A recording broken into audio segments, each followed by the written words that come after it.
many organizations still default to top-down command and control approaches. This session will delve into the complexities of why such zombie ideas persist and how we can move beyond them. We will explore organizational change as a dynamic process, shaped by the ongoing interplay between past expectations and current experiences, and how this temporal perspective influences leadership and change outcomes. Whether you are a researcher, practitioner, or early student, we hope this session offers you new theoretical lenses, methodological insights, and promising directions for future research. So let's dive in. I'm thrilled to introduce our speakers. Michael Barnett from Rutgers University. He will represent the Academy of Management Perspectives, and Michael will join us in about 15 minutes. Then we have Selene Kaas from the University of West of England, and she represents the Journal of Change Management. And we have 𝐤𝐢𝐭𝐡 from the University of Stavanger, and she also represents the Journal of Change Management. So thank you all for being here with us today, and let's begin. So hi, everyone. My name is 𝐤𝐢𝐭𝐡. I'm co-editor-in-chief of JCM together with Anna Lupina-Wegener. I'm happy to be here today with Selene, she arrives soon, who is associate editor at JCM as well. And together we are part of a very committed editorial team. And as you may have noticed, the journal's full title is Journal of Change Management, Reframing Leadership and Organizational Practice. And that reframing bit is really important to us. At JCM, we approach change and leadership as dynamic processes. And we aim to support new ways of thinking and acting in response to today's great challenges, societal challenges and organizational challenges as well. So we are especially interested in practice-based perspective. JCM supports UN Sustainable Development Goal 17, which is about the importance of partnerships for change. And we also believe in MAD. We believe in making a difference. So each submission to JCM includes a MAD statement or making a difference statement, which is a short paragraph that explains why this work matters to both scholars and practitioners. So in many ways, today's discussions and panel kind of reflect that spirit, I think, bringing together different perspectives on how we can think leadership and change in ways that are context sensitive and useful. Thank you very much, Olga, for introducing the Journal of Change Management. Yeah, to set the scene, Olga, may I invite you to reflect on this question. When we talk about organizational change and its leadership, whether in research, classrooms, or companies, what dominant narratives still seem to shape the conversation? Myths, they offer comfort, they offer control. Especially linear models, they are simple and reassuring, and they're easy to communicate. And they're also teachable and marketable. So it's easy to put them on slides and frameworks and consultancy toolkits. So I think that they are also reinforced by the institutions and power structures around us. So they persist precisely because they are embedded in the way leadership is talked about, through media and through management training programs, and also, of course, some strands of academic research. So what we see again and again is this tendency to spotlight the individual at the top, and then the contributions of teams and peers and contexts often fade into the background. And of course, as many of you may know, this has been described or labeled as zombie leadership by Haslam and colleagues, not to be dramatic, but maybe to capture the idea of concepts that lost empirical support, but kind of continue to walk around in our theories and practices. So this idea that leadership is always about the leader, that effective leadership always looks the same regardless of context, and but we now have empirical evidence that shows that leadership is often much more distributed and relational and context sensitive, much more than this kind of myths allow for. But of course, I think they also serve a kind of a social function, because they help explain why some people hold power and others don't.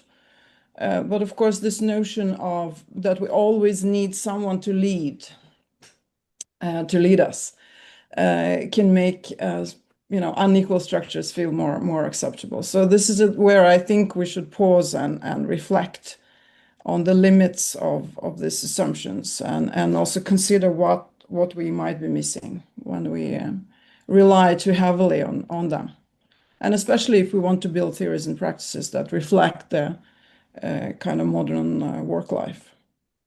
Thank you for sharing your perspective. It might be helpful just to, if we could, to hear just a little bit about the perspectives that are in the room. And might I suggest that we start with Olga, and could you share us kind of your perspective and training and how you approach this question? Thanks for a question. My background is in service management and service leadership. So my lens into change management and leadership is from a very collaborative perspective and co-creation perspective. So co-creating and kind of processual take on leadership. So this is very briefly about me, but I would very much like to hear about maybe someone from the audience. So let me offer a quick way to capture those perspectives. If you could all open your chat. We're going to do what's called a chat waterfall. So the question is, what perspective do you bring to our discussion today? And or what is your question? What is it that brought you to our dialogue today, or brought you to our dialogue today? Okay, so I'd like to invite everyone to just take about 40 seconds to write a response to those one or both of those questions. What perspective do you bring to our discussion today? And then hang on. Don't push enter until I give you the signal, and then we'll get it all at once. This is called a chat waterfall or a chatterfall.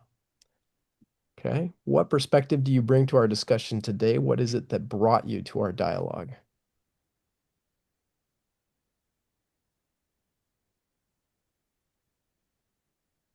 Okay.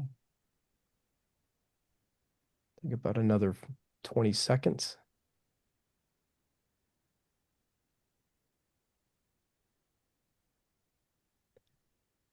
All right. 5, 4, 3, 2, and 1. Everybody hit enter or return.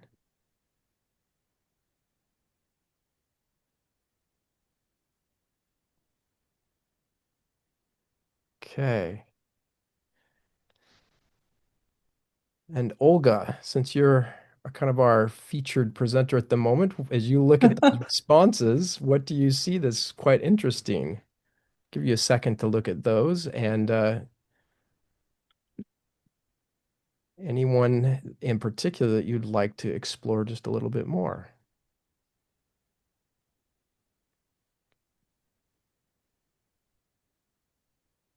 Well, there are several, but I think what kind of unites us is that we are here because we love researching leadership and change practices, but also find it challenging methodologically and theoretically. So kind of always looking for maybe new ways to explore that. It's very interesting, but It's great. Yeah, one of the responses that I'm attracted to is, or at least I'm curious about, is Leonidas Marin. We still have a cursory understanding of what organizational change means, and we've been blindly following the 70% of change efforts fail statistic without empirical evidence. Could you elaborate on that just a little bit? Yeah, sure. And hello, everybody. It's actually one of the things we're studying now. It's part of my doctoral studies is whether change programs even matter. Like we're using the individual as the medium to affect organizational change and paying the money to send people to all these programs only for them to come back. And as Olga mentioned, like not have the context and still fail and therefore waste their money.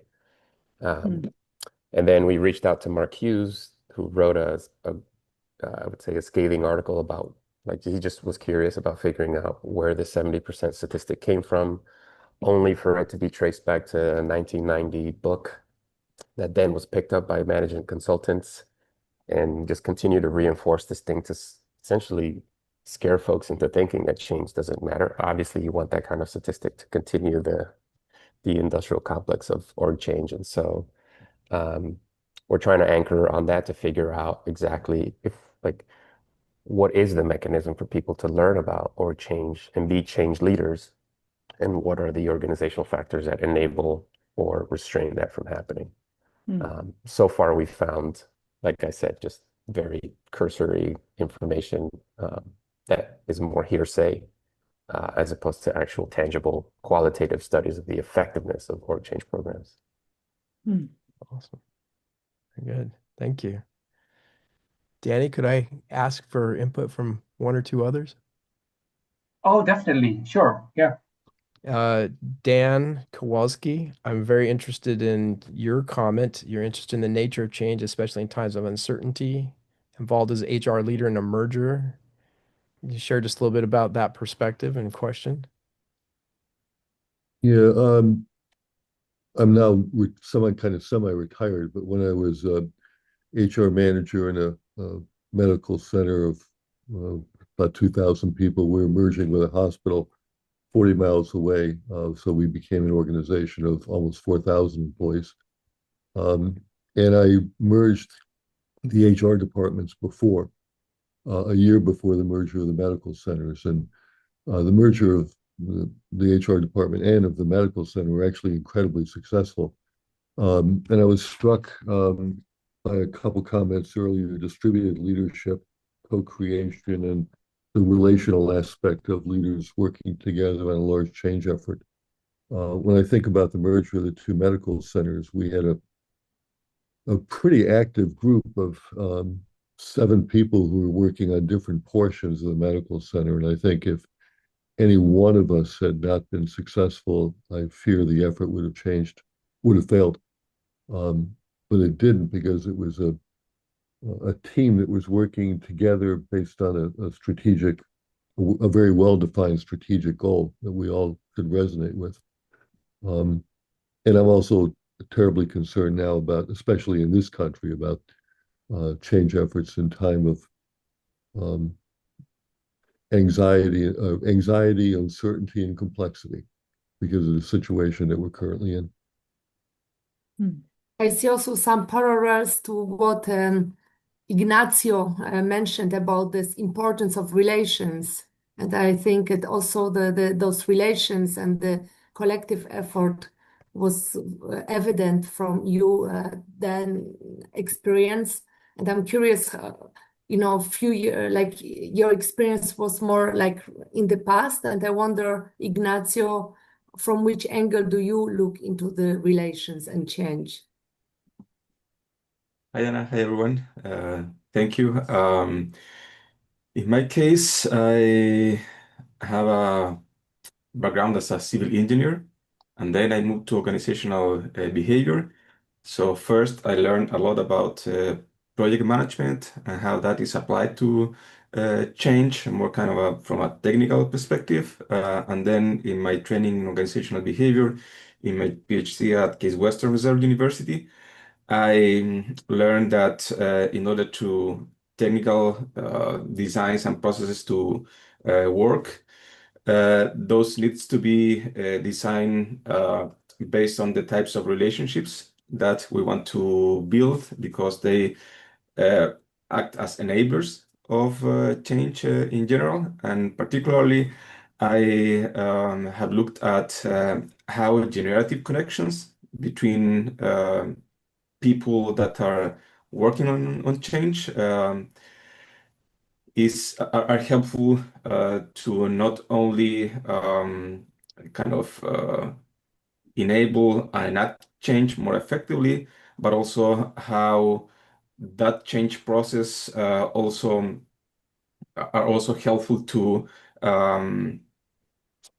make the change process as a better learning experience for everyone, and how that is helpful to harness the full potential of the social system that is changing. So in my understanding of relationships, I think it is very important to have an appreciative lens for how we see and build those relationships, and how those connections can be strengthened so that change is facilitated from a social perspective. Yeah. So I think this also echoes the work that Nina Meyer, you do with your colleagues, but you really focus on those relations in the context. Maybe you would like to share also your perspective from the context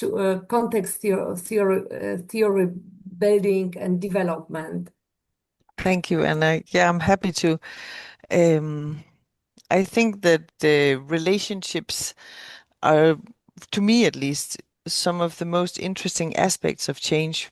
But I also think that as a change researcher, the distinction between change as emergent, change as the norm, the way the world is, and change as planned, something that is sort of the exception from the norm, these two perspectives of change, to me, echoes very different philosophies of science and very different ways of being in the world and very different ways of understanding, for instance, context and relationships and what will happen during change processes that, at least in the work I do, usually is a muddled mess of planned things and emergent things and unexpected consequences and so on and so forth. And it might be because I use ethnographic methods and I study what people do as they try to bring about certain types of change and try to handle other types of unplanned, sudden or slow change, that this sort of the relational bits and the importance of context is so important. But I think there is something there that we as change researchers, at least, we have not unpacked it fully yet. So yeah, that's what I'm really interested in exploring more. Fascinating. Thank you, Nina, for sharing your thoughts. Maybe, David, can you put up the slides, please, back?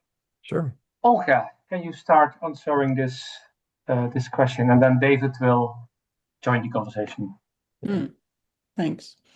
Okay, so from my perspective, I think one of the most important shifts that we can make is to actually to revisit our ontology of leadership. So to ask, what kind of phenomena is leadership really? Is it a tripod structure? Is it a tripod ontology, with leader and followers and shared goals? Or is it more about leadership culture, leadership practices and leadership beliefs that create purpose and alignment and commitment through ongoing interactions and meaning making? Because a lot of leadership research kind of rests on what we'd call the between person theories or perspectives. So leadership is treated as a stable trait, a role that individuals possess, and others don't. So it leads to questions like, who's the most effective change leader, or which traits predict success in change initiative, and questions like that. But I think that this perspective has real limitations, especially when it comes to change. which is, as you've already mentioned, it's rarely linear, it's rarely clear cut, it's rather messy, it's relational, it's evolving. So I think theoretically that's why we need to turn to more processual, relational theoretical perspectives. For instance, leadership as practice, identity theory, followership theory, which understand leadership as something that emerges in practice and through interaction and over time and in context. So then we would naturally then move more toward within personal situated perspectives. So rather than assuming that people behave more or less the same way across situations, we would then, ask how people adapt or co-create and sometimes contest leadership or change from moment to moment. So, and I think this also actually pushes us to rethink followership. So if leadership is emergent, if leadership is relational, then followership is not passive. It's agency, and we do need more research on the agency of followers. How is it, expressed, through sense making and critique, improvisation. And I think these shifts aren't just, although we're talking about theory, they are not just purely theoretical, because I think they're visible in current research as well. And at the Journal of Change Management, we've seen this through several recent special issues. And one example is this year's special issue on next generation of leadership as practice, which includes several studies, on how leadership emerges in the everyday practice. Through material tools and looking at turning points and distributed agency. We also had, we featured special issues, changing leadership in changing times and multi-level leadership for collective good, which also moved toward more contextual and collective and participatory view or accounts of change leadership. And later today, I hope I'll be able to share some information about an upcoming special issue where Nina Meyer is editor, one of the editors, guest editors, about change and context. So I guess, to answer the question directly, we don't need to abandon existing theories, but we do need to really to broaden our theoretical lens and include those perspectives, on process and relationality and temporality and emergence, and of course emotions and lived experiences of change. Thank you. That's a very insightful answer. I'm also curious, can you maybe tell a bit more about how your own perspective changed over the time? I came into research through a very quantitative management approach, let's say it like that. So it was very much about, a top-down perspectives, leaders influencing followers and leadership climate influences employee behavior or perspectives. So I think I have gradually gravitated towards more bottom-up. I see the need for more bottom-up perspectives, and also actually methodologically, because of course it's very natural to bring in qualitative methods when you talk about studying change. Ethnography has been mentioned.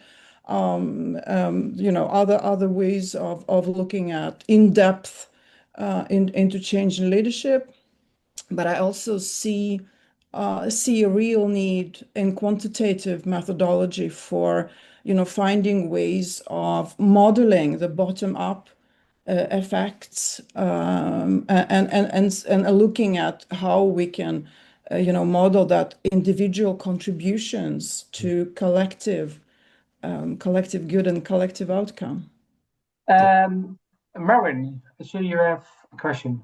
Yeah, just a quick question for you all, but for Olga, but it could be anybody. curious to hear how you define change leadership and what your thoughts are about measuring that. Like, how do you first define it, but also what is the, I guess, effective change leadership?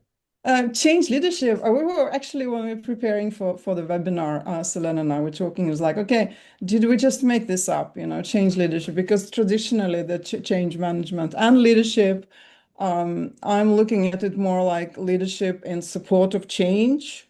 So leadership that facilitate change. How to measure it? I mean, that's an empirical question. And also, of course, there are several interesting ways of capturing that, I guess. And I think we are moving.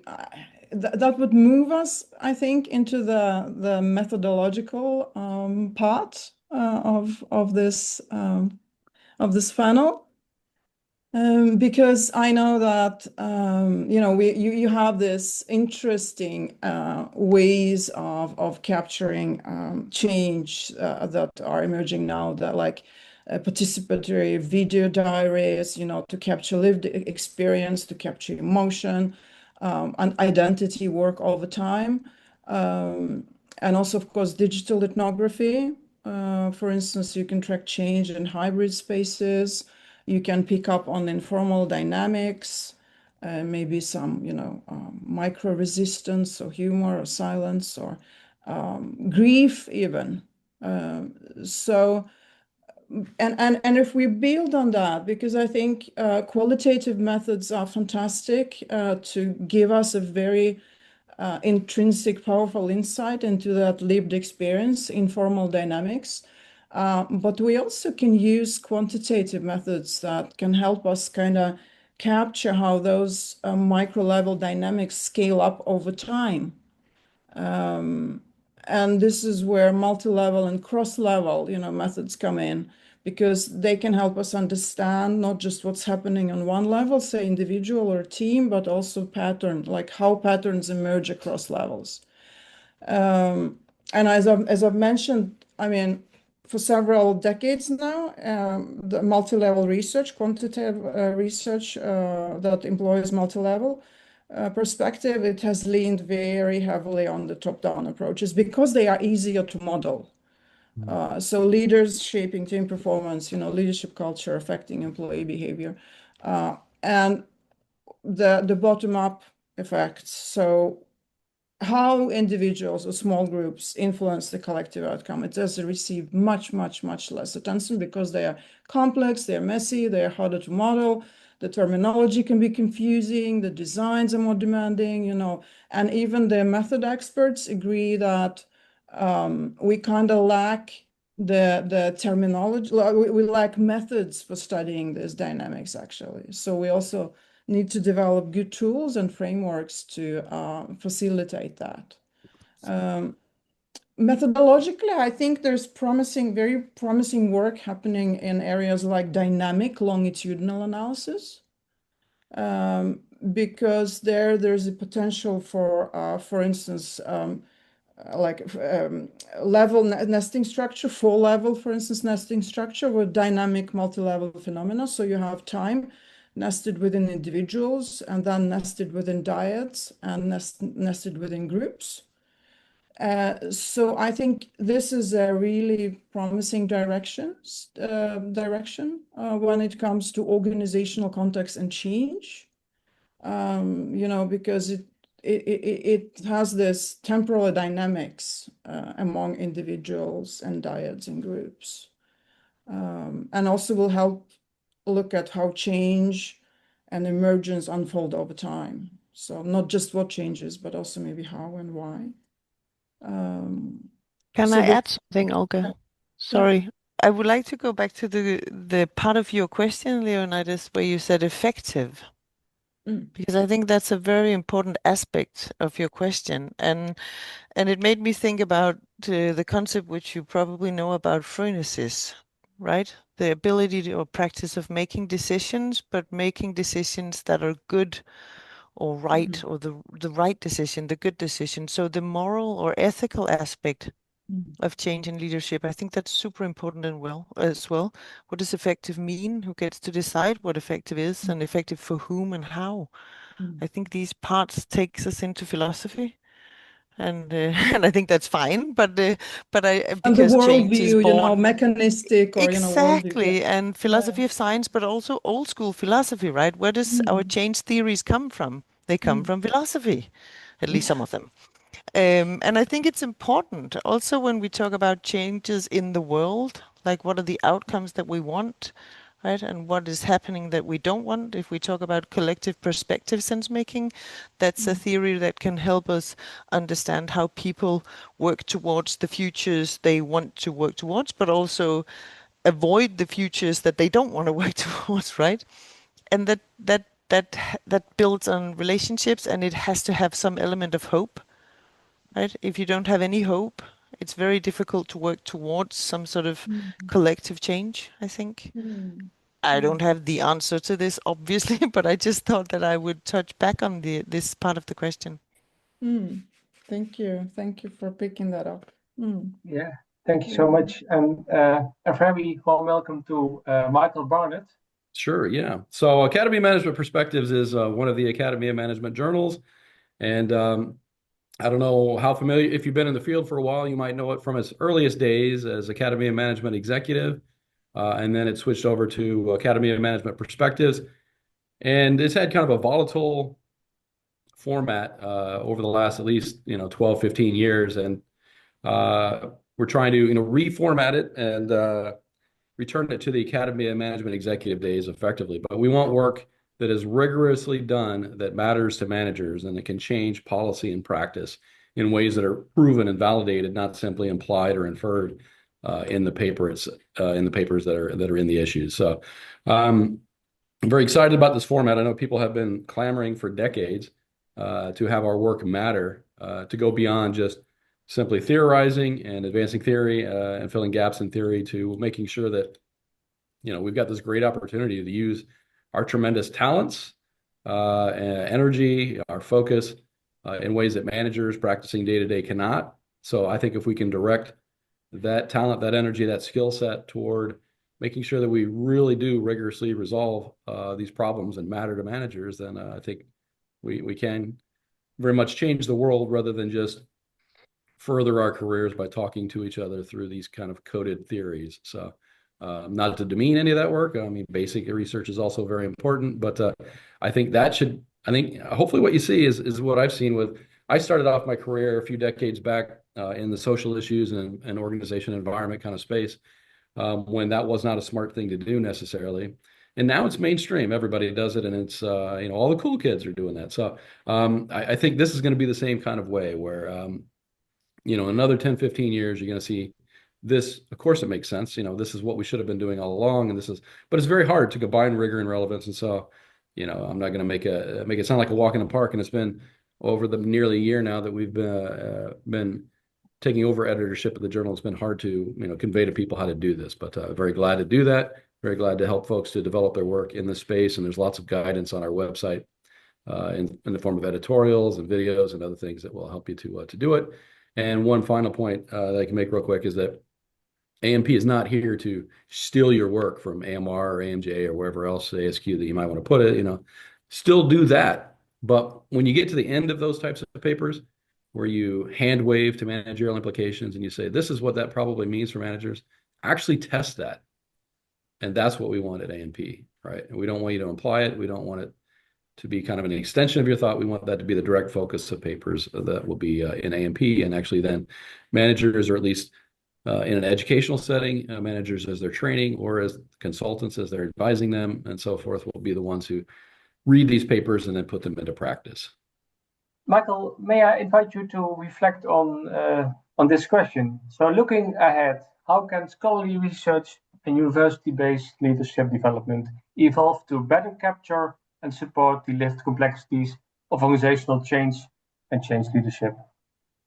Well, I'm not a topic expert in this, but I will say that certainly universities themselves seem to be laboratories for a lot of organizational change and leadership issues of late. So they're probably good settings And I don't want to step on the toes of, I think some of this, if it was, is the question about doing this within universities, or is just the education is in the universities to do this in organizations more broadly, I guess. But yeah, I think more in organizations. Yeah. Okay. Yeah.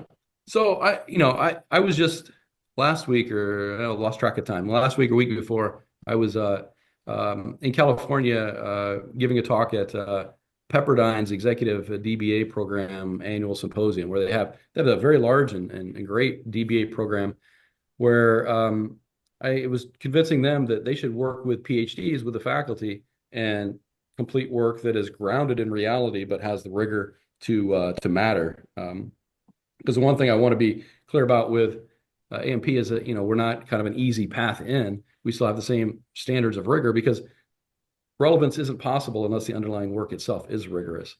But I think that this combination of academics who are have gone through the whole PhD process and understand how to shepherd articles through, combining them with DBAs who speak our same language and have the basic skills, but don't have enough of the experience and the skill set to kind of go through this arduous process.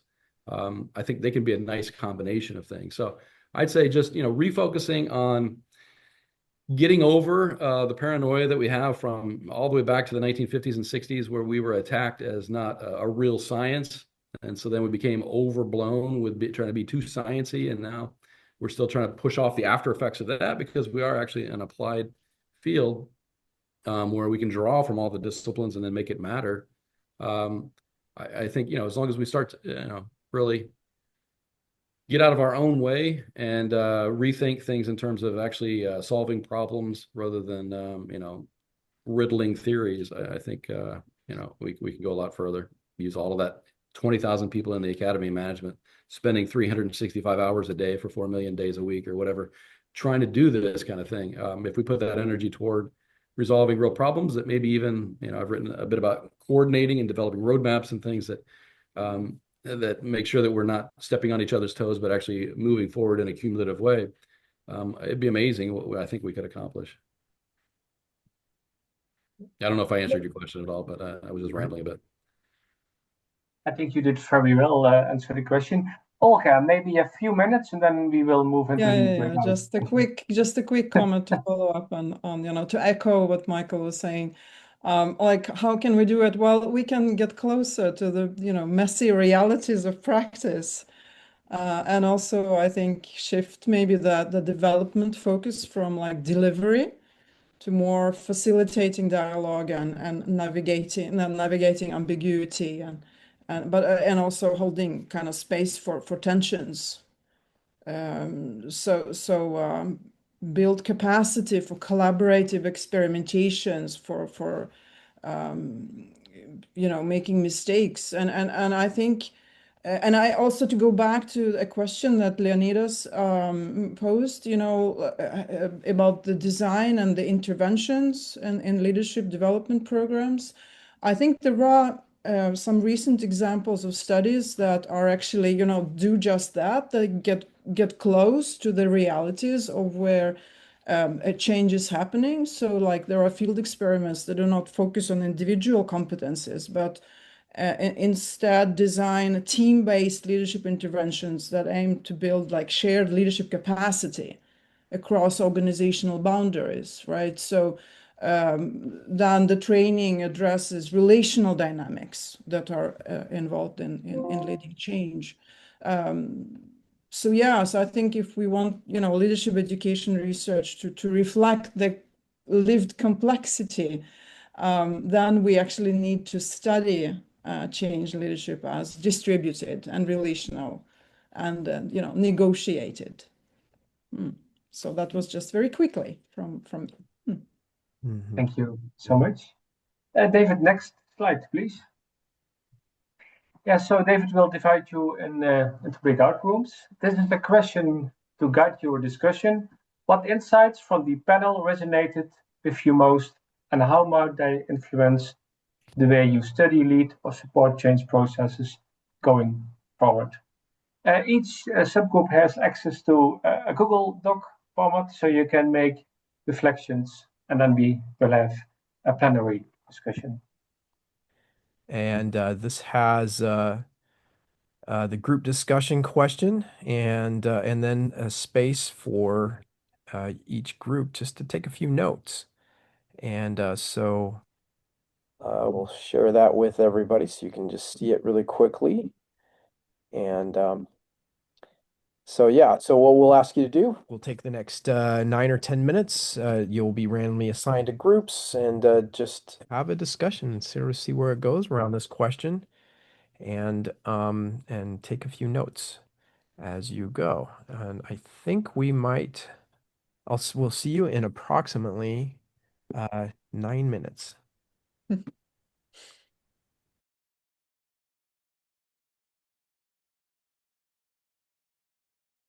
Welcome back, everyone. All right. Danny, we've had a very rich discussion from the appearance of the notes here. Maybe just start with room 1 and very, very briefly give 1 or 2 highlights. Just say 1 highlight of your discussion, and then we will move to the next room. Okay. And then we will finish in 3 minutes this great webinar. Okay, so let's start with room 1. All right. Hi, everyone. My name is Laura. I'm the spokesperson for Room 1. To make it brief, we had a very interesting conversation. You can see our notes, very different aspects of change. And I think the core element is that all of these kind of different aspects are valid and that we understand change is something that's developing and emerging over time. Okay. So the study of change is changing. Exactly. Yes. Thank you, Laura, for sharing your perspectives. Room 2, please. 1 spokesperson. Yeah, I can kind of go for it. So at least to translate some of the notes that we made together. We were talking about the alternatives to mainstream leadership approach. And we were talking about how leadership can be co-created. And then Olga said about the importance of trust, because if you do not trust your partner, then nothing goes along. So trust as a backbone to co-creation and leadership.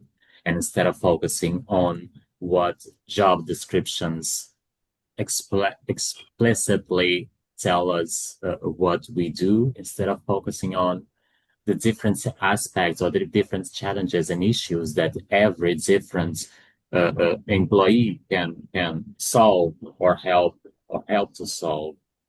And Mara told us about framing, and when you solve an issue, is sometimes helps a lower level employee to sell an alternative to what a manager would tell to do, so the issue framing is sometimes more important than the job title that you have.